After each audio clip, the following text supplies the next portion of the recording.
Morning class. Today, inshallah, I want to start with a new topic, Introduction to Chemistry. Welcome to SS1. At the end of the class, you should be able to define chemistry, state the branches of chemistry, and explain scientific methods. What is chemistry? When we talk of chemistry, it has to do with what? Matter. Now, who can define matter? Matter is anything that has weight and occupies space, anything that has mass. So when we talk of chemistry, it has to do with the study of matter. And this matter, we are going to study the structure, composition, properties, uses, and the changes it undergo. What and what comprises, what are the components of your matter, how it changes from one form to another. As when you are doing that, it deals with chemistry. Basically, we have three main branches of chemistry.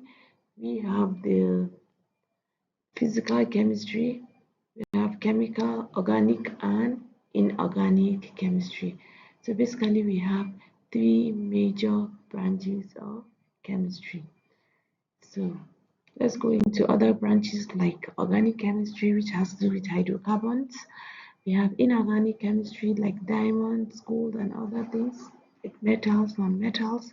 When we talk of physical, it has to do with all the physical processes, analytical, and biochemistry.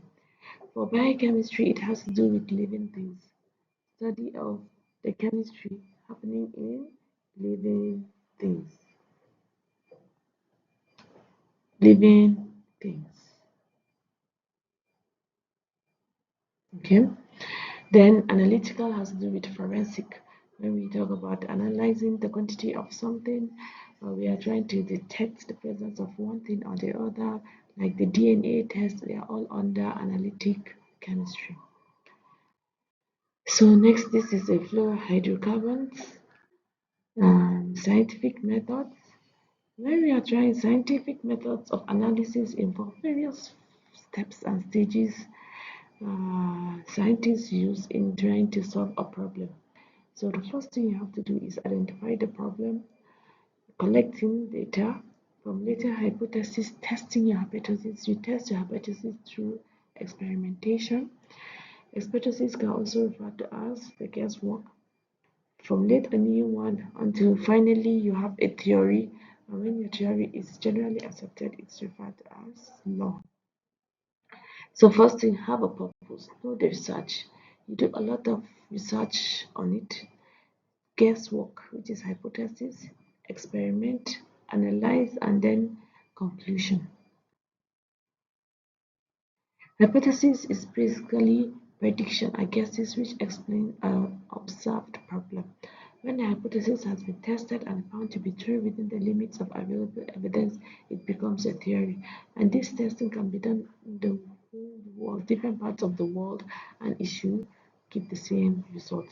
A theory which has been extensively tested and proven correct without any exception becomes a scientific law, and the law describes experimental facts. Why do we need to study chemistry? We study chemistry because that knowledge touches a lot of aspects, touches all aspects of our lives, including food industries, cleaners like the hypo, the detergent, the disinfectants, energy like in chemical energy, drugs, pharmaceutical industries, metals, paper, cosmetics, remediation, and textile industries. Evaluation. So who can now define chemistry? Tell me the branches of chemistry and explain scientific methods.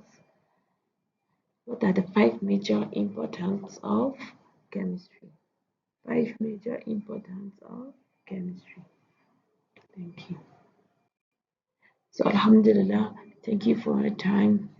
See you next class, inshallah.